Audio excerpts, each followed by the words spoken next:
Tercer y último bloque de Una Vuelta por el INTA.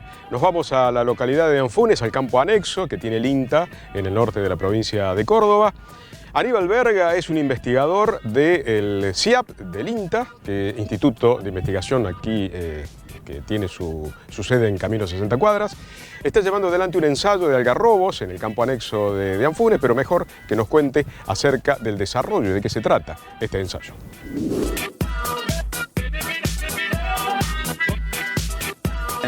De Anfunes instalamos un ensayo que compara distintos orígenes de algarrobos de tres especies: Prosopis alba, que es el algarrobo blanco chaqueño, de la región chaqueña en general; Prosopis flexuosa y chilensis, que son del Chaco árido y del Chaco y del monte.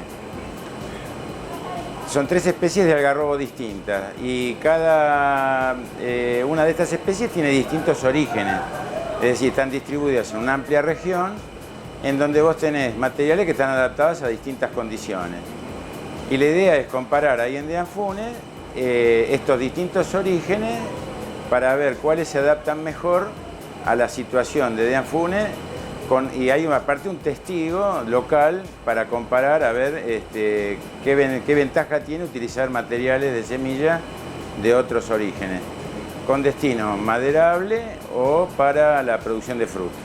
Los resultados son, en dos etapas. En un principio, el primer año, segundo año, es la instalación del material en el campo. Es decir que principalmente lo que se evalúa es la adaptación del material a las condiciones de cultivo.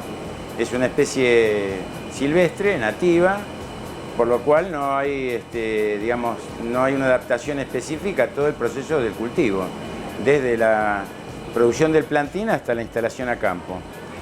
Eso también es un proceso selectivo en donde evidentemente van a quedar únicamente aquellos grupos de individuos que se adaptan más a la condición de cultivo.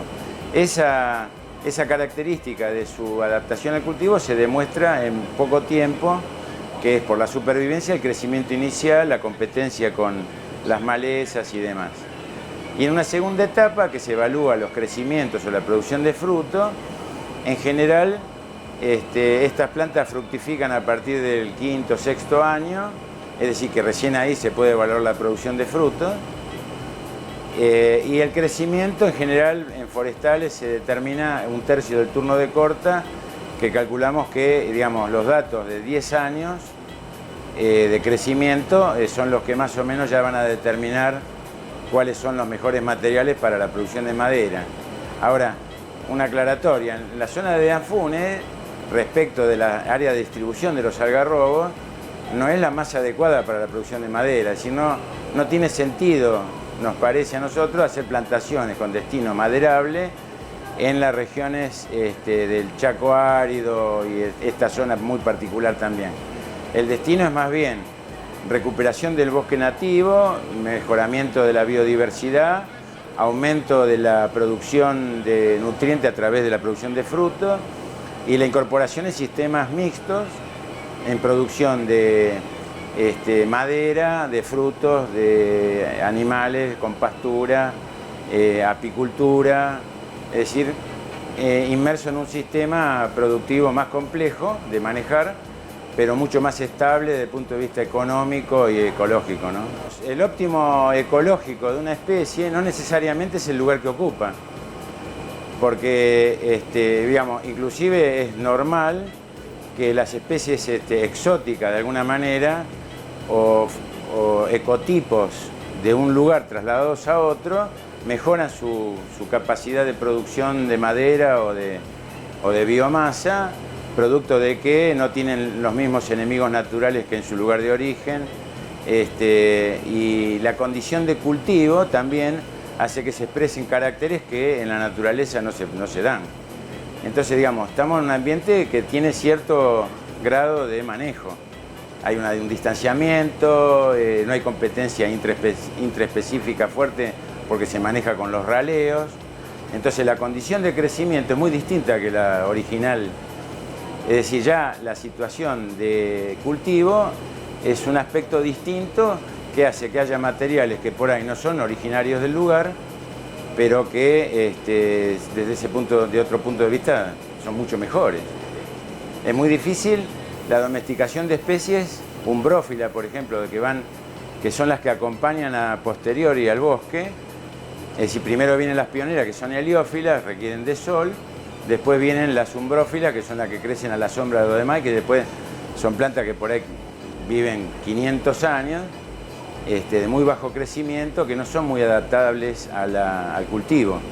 Esta tenemos la ventaja que es una planta de muy rápido crecimiento, aunque tenga otra fama, pero desde el punto de vista de su rol en el ecosistema son de rápido crecimiento, ocupan rápidamente el espacio, si uno las maneja como corresponde en condiciones de cultivo, ¿no?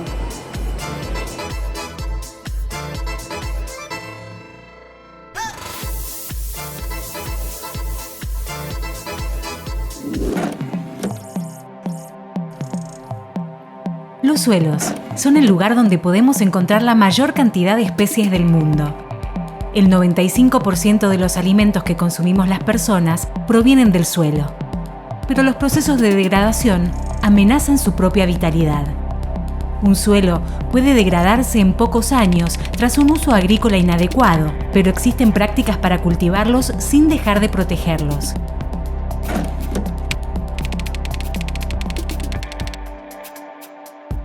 El monocultivo o sembrar continuamente el mismo cultivo causa pérdida y hasta agotamiento de la fertilidad del suelo. Por el contrario, rotar entre distintos cultivos mejora las condiciones del suelo. En el ciclo de cada cultivo, es necesario tener en cuenta cuál es el balance de nutrientes del suelo. Las plantas absorben nitrógeno, fósforo, potasio, azufre y calcio, que luego son exportados por las cosechas. El nitrógeno puede perderse por volatilización o por percolación. El proceso de fijación biológica incorpora nitrógeno al suelo. Es importante conocer el balance de todos los nutrientes para reponerlos a través del uso de fertilizantes. Otra práctica que debe incorporarse es el conocimiento de los procesos biológicos que se dan alrededor de un cultivo sano.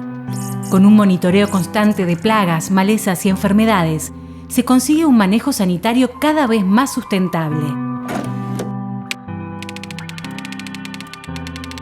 La siembra directa permite que los rastrojos del cultivo queden en la superficie hasta la próxima siembra. Así, se reduce la evaporación y escurrimiento superficial del agua. Los rastrojos de maíz o de trigo devuelven grandes cantidades de carbono al suelo. De esta manera, las rotaciones, la reposición de nutrientes, el control biológico y la siembra directa ayudan a tener un mayor manejo del suelo, un recurso estratégico del que depende nuestra vida y la de las futuras generaciones.